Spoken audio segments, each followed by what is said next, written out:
Hi friends, welcome to my YouTube channel. ಎಲ್ಲರೂ ಹೇಗಿದ್ದೀರಾ? I hope ಎಲ್ಲರೂ ಕೂಡ ಚೆನ್ನಾಗಿದ್ದೀರಾ ಅಂತ ಭಾವಿಸ್ತಾ, ಹಾಗೆ ನೀವು ಇನ್ನೂ ಕೂಡ ನನ್ನ ಚಾನಲನ್ನು ಸಬ್ಸ್ಕ್ರೈಬ್ ಮಾಡ್ಕೊಳ್ಳದೆ ವಿಡಿಯೋಗಳನ್ನ ನೋಡ್ತಾ ಇದ್ದೀರಾ, ದಯವಿಟ್ಟು ವಿಡಿಯೋಗಳನ್ನ ಸಬ್ಸ್ಕ್ರೈಬ್ ಮಾಡ್ಕೊಂಡು ನೋಡಿ. ಹಾಗೆ ಪಕ್ಕದಲ್ಲಿ ಕಾಣ್ತಾರೋಂಥ ಬೆಲ್ ಐಕನನ್ನು ಕ್ಲಿಕ್ ಮಾಡಿ ಅಂತ ಹೇಳ್ತಾ ವಿಡಿಯೋನ ಸ್ಟಾರ್ಟ್ ಮಾಡ್ತಾ ಇದ್ದೀನಿ. ಈ ಕಡೆ ಸೌಂದರ್ಯಗೆ ದಿಶಾ ಮೇಲೆ ಡೌಟ್ ಬಂದಿರುತ್ತೆ. ಯಾಕೆ ಅಂತ ಅಂದರೆ ಇತ್ತೀಚಿನ ದಿನಗಳಲ್ಲಿ ಯಾವಾಗಲೂ ಕೂಡ ಚಿರು ಅಂಟ್ಕೊಂಡಂಗೆ ಇರುತ್ತಾನೆ. ಈ ದಿಶಾ ಏನು ಮಾಡಿದ್ದಾಳೆ ಅಂತ ನನಗೆ ಅರ್ಥ ಆಗ್ತಾ ಇಲ್ಲ. ಅದು ಅಲ್ಲದೆ ಚಾಲೆಂಜ್ ಕೂಡ ಮಾಡಿದ್ದಾಳೆ ದಿಶಾ, ನನ್ನನ್ನು ಹಾಗೆ ಚಿರುನ ದೂರ ಮಾಡ್ತೀನಿ ಅಂತ ಅಂದ್ಬಿಟ್ಟು. ಇದನ್ನೆಲ್ಲನೂ ಕೂಡ ನೋಡ್ತಾ ಇದ್ರೆ ಏನೋ ಒಂದು ನನಗೆ ಒಂದು ವಿಷಯ ಗೊತ್ತಾಗ್ತಾನೆ ಇಲ್ಲ ಅಂತ ನನಗೆ ಅನ್ನಿಸ್ತಾನೆ ಇದೆ. ದಿಶಾನ ನೋಡ್ತಾ ಇದ್ರೆ ನನಗೆ ಮೊದಲಿನ ದೀಪ ನೋಡಿದಾಗೆ ಕೆಲವೊಂದು ಸಲ ಆಗುತ್ತೆ. ಅವಳಲ್ಲಿರೋ ಒಂದು ಗುಣಗಳು ಕೂಡ ದಿಶಾ ಹತ್ರ ಇದೆ. ಹಾಗೆ ಚಿರು ಯಾವುದೇ ಕಾರಣಕ್ಕೂ ಕೂಡ ದೀಪನ ಮರೆಯುವಂಥ ವ್ಯಕ್ತಿ ಅಲ್ವೇ ಇಲ್ಲ. ದೀಪ ಮೇಲೆ ತುಂಬಾನೇ ನಂಬಿಕೆ ಇಟ್ಕೊಂಡು ಹಾಗೆ ಪ್ರೀತಿ ಕೂಡ ಮಾಡ್ತಾ ಇದ್ದ. ದೀಪ ಮೇಲೆ ತುಂಬಾನೇ ಅಪಾರವಾದ ಪ್ರೀತಿ ಕೂಡ ಇಟ್ಕೊಂಡಿದ್ದ. ಅದು ಯಾವುದಿಗೂ ಕೂಡ ಕಮ್ಮಿ ಆಗೋದಿಲ್ಲ. ಈ ದಿಶಾ ಕಂಡ್ರೆ ಯಾವಾಗಲೂ ಕೂಡ ಉರಿದು ಬೀಳ್ತಾ ಇದ್ದ. ಆದರೆ ಇವಾಗ ಯಾಕೆ ಈ ರೀತಿ ಚೇಂಜ್ ಆಗಿಬಿಟ್ಟಿದ್ದಾನೆ ಅಂತ ಅಂದ್ಬಿಟ್ಟು ತುಂಬಾ ಯೋಚನೆ ಮಾಡ್ತಾ ಇದ್ದೇನೆ. ಈ ವಿಷಯನ ಯಾರಿಗಾದರೂ ಕೂಡ ನಾನು ಕೇಳಲೇಬೇಕು. ಇದನ್ನು ಹೀಗೆ ಬಿಟ್ಟರೆ ಆಗೋದೇ ಇಲ್ಲ.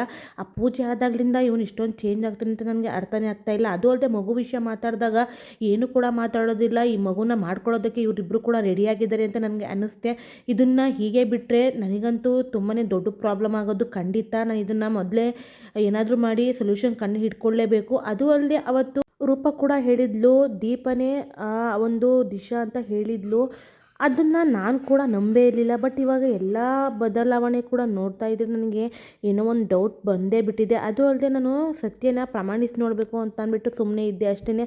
ಅದು ಅಲ್ಲದೆ ಈ ಇಂಗ್ಲೀಷೆಲ್ಲನೂ ಕೂಡ ದೀಪಾಗೆ ಕೂಡ ಬರ್ತಿರ್ಲಿಲ್ಲ. ದಿಶಾಗೆ ಎಲ್ಲ ಇಂಗ್ಲೀಷ್ ಕೂಡ ಚೆನ್ನಾಗಿ ಬರುತ್ತೆ. ತುಂಬಾ ಚೆನ್ನಾಗಿ ಇಂಗ್ಲೀಷ್ ಫ್ಲೂಯೆನ್ಸಿ ಕೂಡ ಇದೆ.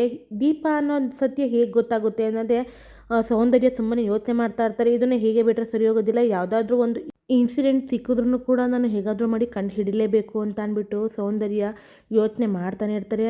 ಹಾಗೆ ದಿಶಾ ಮಧ್ಯೆ ಯಾವುದೇ ಕಾರಣಕ್ಕೂ ಕೂಡ ಚಿರುಗೆ ಪ್ರೀತಿ ಬರ್ದಿರೋ ಹಾಗೆ ನಾನು ನೋಡ್ಕೊಳ್ಳೇಬೇಕು ಅಂತ ಅಂದ್ಬಿಟ್ಟು ಅನ್ಕೊತಾರೆ. ಈ ಕಡೆ ಚಿರಾಗ್ ಅವರು ಸುಮ್ಮನೆ ಕೂರೋದೇ ಇಲ್ಲ. ಹೇಗಾದರೂ ಮಾಡಿ ದಿಶಾ ಹತ್ರ ನಾನು ಸತ್ಯನ ಅವ್ರ ಬಾಯಿಂದನೇ ನೇರವಾಗಿ ಹೊರಹೊಮ್ಮಬೇಕು ಅಂತ ಅಂದ್ಬಿಟ್ಟು ಏನಾದರೂ ಒಂದು ಪ್ಲ್ಯಾನ್ ಮಾಡ್ತಾನೆ ಇರ್ತಾರೆ.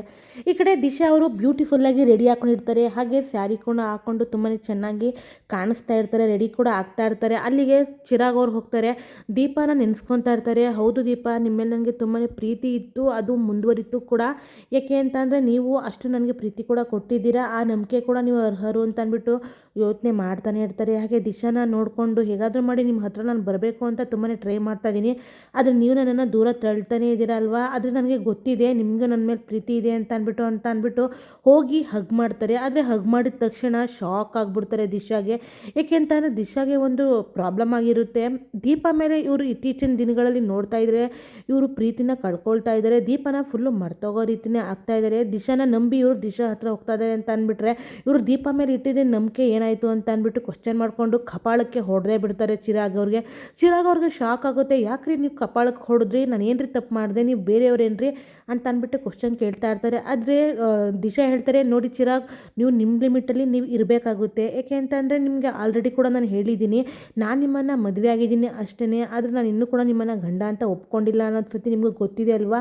ನಾನು ಅಷ್ಟು ಸಲಿಗೆಯಿಂದ ಇದ್ದೀನಿ ಅಂತ ಅಂದರೆ ನೀವು ಈ ರೀತಿಯೆಲ್ಲ ನಡ್ಕೊಳ್ಳೋದು ತಪ್ಪಲ್ವಾ. ಮೊದಲು ನೀವು ನಿಮ್ಮ ಕೆಲಸ ಏನಾದ್ರು ನೋಡ್ಕೊಳ್ಳಿ ಅಂತ ಅಂದ್ಬಿಟ್ಟು ರ್ಯಾಶಾಗಿ ಮಾತಾಡೇ ಬಿಡ್ತಾರೆ. ಅದು ಚಿರಾಗ್ ಅವ್ರಿಗೆ ತುಂಬಾ ನೋವಾಗ್ತಾ ಇರುತ್ತೆ. ಏನು ದಿಶಾ ಈ ರೀತಿ ಮಾತಾಡ್ತಾ ಇದ್ದೀರಾ, ನಾನು ಏನು ಮಾಡಿದೆ ಅಂತ ನೀವು ಈ ರೀತಿ ಯೋಚನೆ ಮಾಡ್ತಾ ಇದ್ದೀರಾ. ಅಲ್ಲ, ನೀವು ನನ್ನ ಹೆಂಡತಿ ಕಣ್ರಿ, ನಾನು ನಿಮ್ಮ ಹತ್ರ ಬರೋದ್ರಲ್ಲಿ ಏನು ತಪ್ಪಿದೆ, ಪಕ್ಕದ ಮನೆ ಹೋಗಿ ನಾನು ಆ ರೀತಿ ಮಾಡೋಕ್ಕೆ ಆಗುತ್ತಾ ಅಂತ ಅಂದ್ಬಿಟ್ಟು ಹೇಳಿದಾಗ ದಿಶಾ, ಅದಕ್ಕೆಲ್ಲ ಒಂದು ಟೈಮ್ ಲಿಮಿಟ್ ಅನ್ನೋದು ಇದ್ದೇ ಇರುತ್ತೆ. ನಾನು ಇಷ್ಟೊಂದೆಲ್ಲ ಸಲಿಗೆ ನಿಮಗೆ ಕೊಟ್ಟೇ ಇಲ್ಲ. ಏನಿದ್ರು ಕೂಡ ಜೊತೇಲಿ ಮಾತಾಡ್ಬೋದು ಅಷ್ಟೇ.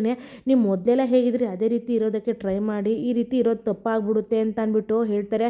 ಆಯಿತು ದಿಶಾ ಅವರೇ, ಸ್ವಲ್ಪ ಸಮಯ ಕೊಡಿ ಅಂತ ಹೇಳಿದ್ದೀರಾ, ಸ್ವಲ್ಪ ಸಮಯ ಕೊಡ್ತೀನಿ. ನೀವು ನನ್ನನ್ನು ಹೇಗೆ ಒಪ್ಕೊಳ್ತಿರೋ, ಯಾವಾಗ ಒಪ್ಕೊಳ್ತಿರೋ ನನಗೆ ಗೊತ್ತಿಲ್ಲ, ಅದಕ್ಕೋಸ್ಕರ ನಾನು ಕಾಯ್ತಾ ಇರ್ತೀನಿ ಅಂತ ಅಂದ್ಬಿಟ್ಟು ಹೇಳಿದಾಗ ದಿಶಾ ಒಪ್ಪಿಸ್ಕೊಂಡು ಹೊರಟೇ ಹೋಗ್ತಾರೆ. ಆದರೆ ಚಿರಾಗ್ ಅವ್ರಿಗೆ ಸ್ವಲ್ಪ ಖುಷಿನೂ ಕೂಡ ಆಗ್ತಾ ಇರುತ್ತೆ. ನೀವು ಹೊಡೆದ್ರಿ ಅಂತ ನನಗೇನು ಬೇಜಾರಿಲ್ಲ, ನೀವು ಹೊಡೆದಿರೋ ಉದ್ದೇಶ ನನಗೆ ಏನು ಅಂತಲೂ ಕೂಡ ಗೊತ್ತಿದೆ. ನಿಮಗೆ ದೀಪ ಮೇಲೆ ಪ್ರೀತಿ ಕಮ್ಮಿ ಆಗಿಬಿಟ್ಟಿದೆ ಅಂತ ಡೌಟ್ ಬಂದಿದೆ.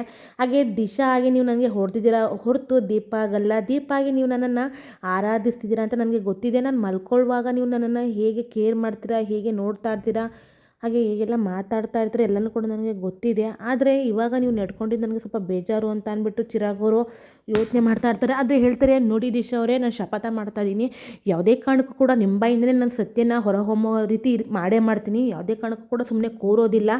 ನೋಡೋಣ ಯಾರು ಗೆಲ್ತಾರೆ ಅಂತ ಅಂದ್ಬಿಟ್ಟು ಚಿರಾಗ್ ಅವರು ಅವರೇ ಕ್ವಶ್ಚನ್ ಹಾಕ್ಕೊಂಡು ನಿಂತಿರ್ತಾರೆ.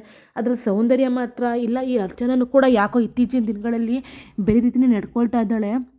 ಈ ದೀಪಾ ಜೊತೆ ತುಂಬಾ ಸಲಿಗೆಯಿಂದ ಇರ್ತಾಳಲ್ಲ, ಅದೇ ರೀತಿ ದಿಶಾ ಜೊತೆನೂ ಇರ್ತಾಳೆ. ದಿಶಾಗೂ ಹಾಗೆ ಅರ್ಚನಾಗೂ ಏನಾದರೂ ಮೊದಲೇ ಏನಾದರೂ ಕನೆಕ್ಟ್ ಇತ್ತಾ, ಹಾಗೆ ಇದನ್ನೆಲ್ಲನೂ ಕೂಡ ನಾನು ತಿಳ್ಕೊಬೇಕಲ್ಲ ಅಂತ ಅಂದ್ಬಿಟ್ಟು ಅವರು ಕೂಡ ಯೋಚನೆ ಮಾಡ್ತಾ ಇರ್ತಾರೆ. ಹಾಗೆ ದಿಶಾ ಅಪ್ಪ ಅಮ್ಮ ಕೂಡ ಬಂದಾಗಲೂ ಕೂಡ ಅವರು ಚೆನ್ನಾಗಿ ಕೂಡ ಸರಿಯಾಗಿ ಇರಲಿಲ್ಲ ಈ ಮನೆಯಲ್ಲಿ. ಅವ್ರ ಬಿಹೇವಿಯರಲ್ಲಿ ತುಂಬಾ ಚೇಂಜಸ್ ಕಾಣ್ತಾ ಇತ್ತು. ಹಾಗೆ ರೂಪ ಹೇಳಿ ಸತ್ಯನ ನಾನು ಹೇಗಾದರೂ ಮಾಡಿ ಅಂಡರ್ ಎಸ್ಟಿಮೇಟ್ ಮಾಡ್ದಂಗೆ ನಾನು ವಿಚಾರಿಸ್ಕೋಬೇಕು ಅಂತ ಅಂದ್ಬಿಟ್ಟು ಒಂದು ಸ್ಕೆಚ್ ಹಾಕ್ತಾರೆ. ಹೇಗಾದರೂ ಮಾಡಿ ಈ ದಿಶಾ ರೆಡಿಯಾಗೋ ರೂಮ್ಗೆ ಹೋಗಬೇಕು. ಆವಾಗ ಏನಾದರೂ ಚೇಂಜಸ್ ಕಾಣಿಸುತ್ತಾ, ದಿಶಾನೇ ಹಾಗೆ ದೀಪ ಅನ್ನೋ ಸತ್ಯ ಗೊತ್ತಾಗುತ್ತಾ ಅಂತ ಅಂದ್ಬಿಟ್ಟು ಸೌಂದರ್ಯ ಅವರು ಡಿಸೈಡ್ ಮಾಡ್ತಾರೆ. ಹಾಗೆ ಈ ಕನಿಕಾ ಮಾತ್ರ ಸುಮ್ಮನೆ ಕೂರೋದೇ ಇಲ್ಲ. ಹೇಗಾದರೂ ಮಾಡಿ ಸಂಜನಾ ಮಾಡಿದ ಕೆಲಸಕ್ಕೆಲ್ಲನೂ ಕೂಡ ಅವಾಂತರ ಮಾಡಬೇಕು ಅಂತ ಅಂದ್ಬಿಟ್ಟು ನರಸಿಂಹನ ಹೋಲಿಸ್ಕೊಳ್ಳೋಕ್ಕೆ ಏನಾದರೂ ಒಂದು ಕುತಂತ್ರ ಮಾಡ್ತಾನೆ ಇರ್ತಾರೆ. ಸಂಜನಾ ಹಾಗೆ ಕನಿಕಾ ಇಬ್ಬರು ಕೂಡ ನರಸಿಂಹನಿಗೋಸ್ಕರ ಕದನ ಕೂಡ ಮಾಡ್ತಾ ಇರ್ತಾರೆ.